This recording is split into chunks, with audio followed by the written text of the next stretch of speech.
how can I start a video like this by saying your parents probably want you to fail? Let's have a look at the facts, right? You're going to want to watch this video all the way until the end, as it will probably change your perspective on what you need to achieve in life. I think that for young men and boys, the best way to experience growing up is to get a staggered stage of responsibilities. So for example, maybe as you start to grow up, get a phone, then maybe a couple of years later start to be able to go out by yourself, then manage your money and all these sorts of things. This is how you build a responsible person, I think, right? Now, so many parents nowadays, and you will be surprised, I'm seriously telling you guys, because I know, right? This is why I'm making a video like this. All of my videos are based on personal experiences, so I do know. You would be absolutely astonished at the amount of parents that let their children just carry on as children. And this is a massively detrimental thing, especially for young men, and I'll explain this in a second. But first I want to explain what this looks like, right? We're talking 18, 19, 20, 21, 23, 25-year-old people who have no money skills, barely any social skills. This is true, right? They have to answer to their parents. And I'm just there like, what is this all about, right? This is a massively detrimental thing. And this is how parents, in my opinion, get their kids to a point of failure. Because what's going to happen is two things. Number one, a lot of parents seem to give up support when the child turns 18, which is fair, but they've not given the kid the readiness to do this. So what I mean by this is as follows. They raise the kid like it's a child until it's 18. No staggered stages of responsibility. They just chuck it out the door, not necessarily kick it out, but give it all its responsibilities at age 18, and it can't manage them.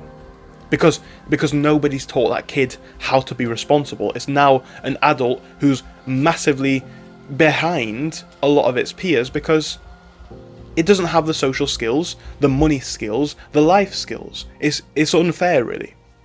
Then we have the other stage of people who this never happens for, and the parents just keep supporting them until they decide to support themselves. And the question of when does the kid support itself is basically how long is a piece of string. It depends on the person, right? And some of these young men, especially in today's generation, will not decide to support themselves at all. Why do parents do this? And I think I know the answer to that question. I think the reason is because for a lot of parents, it's a big responsibility to give someone. And the question is, when do you give it to them? If you give it too early, it might seem like you don't care about your kids. If you give it too late, you might give your kids a disadvantage in life. And it's a very difficult thing. Whilst this might be true objectively, we are individual people, and we all have our own wants. So there's no such thing as what's best in an umbrella topic, right? An umbrella term. It's impossible to distinguish that. So that's part of the issue, I'd say. And another thing is, because parents think that they know best, they don't want to give the child its responsibilities. They don't want to give it the opportunity to make its mistakes. Now, I will not lie, I've made my fair share of mistakes, but it was the privilege of being allowed to learn that's allowed me to advance and educate myself around these topics. If you don't get the chance to do that, you will not learn. It's impossible to do so because you've not been given the chance to try new things. And that's where we are with a lot of kids right now, a lot of adults as well.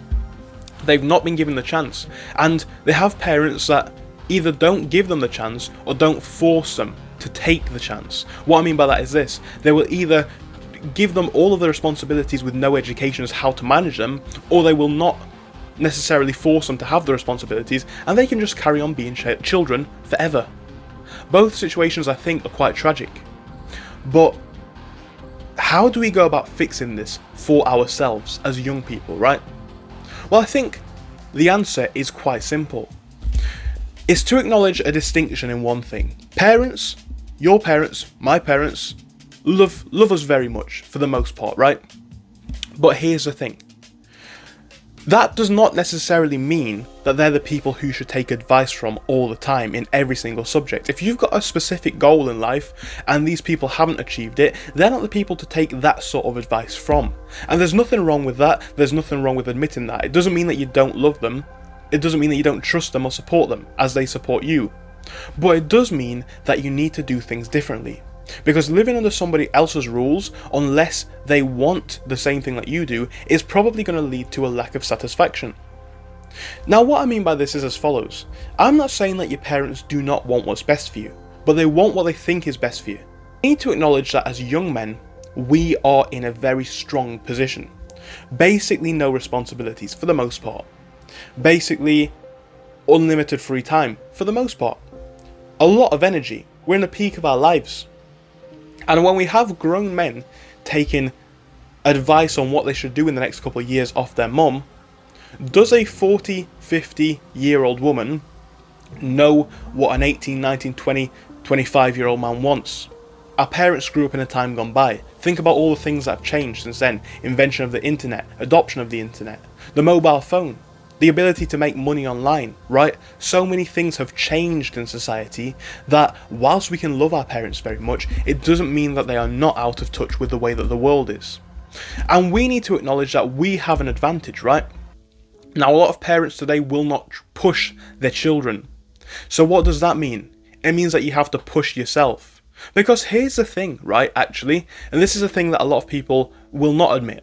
It is okay to live at home until you're 50. It is okay to not have a job and be supported by your parents. It is okay to be a loser. But you're not going to get any sort of meaningful life quality from that lifestyle. If you want to achieve something, you have got to go out there and be something. And if it's not people that are going to push you, you've got to jump.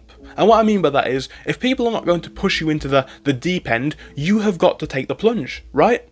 Whether it's going to get a job, whether it's moving away, whether it's, I don't know, socialising with people more, getting out of your town, your social circle, doing things that your parents don't necessarily always approve of. Obviously be safe, obviously be careful, obviously don't cause unnecessary problems. But if you want to try something new and you're an adult, why not? We can love our parents very much, but a lot of parents seem to want the best for us, but not know what that is. It's not good for young men to be sat in their bedroom because they're allowed to for the next 20 years. It's not a good thing for young men to not have to take a plunge to get a good job because, you know, all of these different things, it's different things for different people.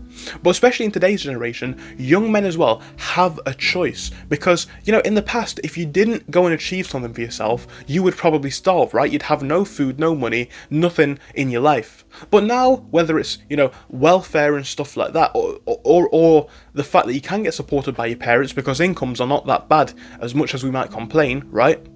You have the choice to be a loser. And for a lot of these young men, this is what the parents need to understand as well. They are not going to jump. Because who would? I would, and I'm sure a lot of you guys will and would as well, and have. But for a lot of these young guys, here's your two choices, right? You can go and work in a shop for 12 hours or a warehouse for 12 hours, and yeah, you will now be able to buy a car, rent a place, I don't know, meet a lot of new friends, you might even finally get yourself a girlfriend. But you have to do 12 hours a day, or something like that. Or you have to make an online business like I have. Or, I don't know, you have to go to the gym. Now who is not driven, who has not got the drive in them, is going to go, okay, I want the hard work. No one is. They're going to go, I want to play Xbox all day. And they will, right? So the parents need to realise a lot of these young people are not going to jump. They're not going to take the leap of faith to improve their lives. Which means that parents need to stop supporting them. Because it is okay, it's acceptable in today's society, arguably unfortunately, to be a loser, right? But you are going to get the same consequences and life achievements as a loser. So you've got to be comfortable with both sides of the coin, right? If you don't want to achieve anything, that's fine. But you are going to get the same in life. You're not going to get anything. Or much, not very much. So you need to make the jump. And this is arguably true at any age, but obviously in relation to the topic of how parents want you to be losers, this is how. Because they will not push you, and you will not push yourself. So you won't achieve anything. There's not going to be a point in life in 5-10 years where a job opportunity is going to come and hit you in the face, where, you know, some lovely girl's going to come up and talk to you because you've spent the last 5 years eating, getting fat, and not taking care of your appearance. It's not going to happen. It's unrealistic as well. So you then have two choices. Do you take the leap and be something in life, or do you follow the guidance of people who want you to be comfortable because it's easier for you, but really, comfort is not going to achieve very much.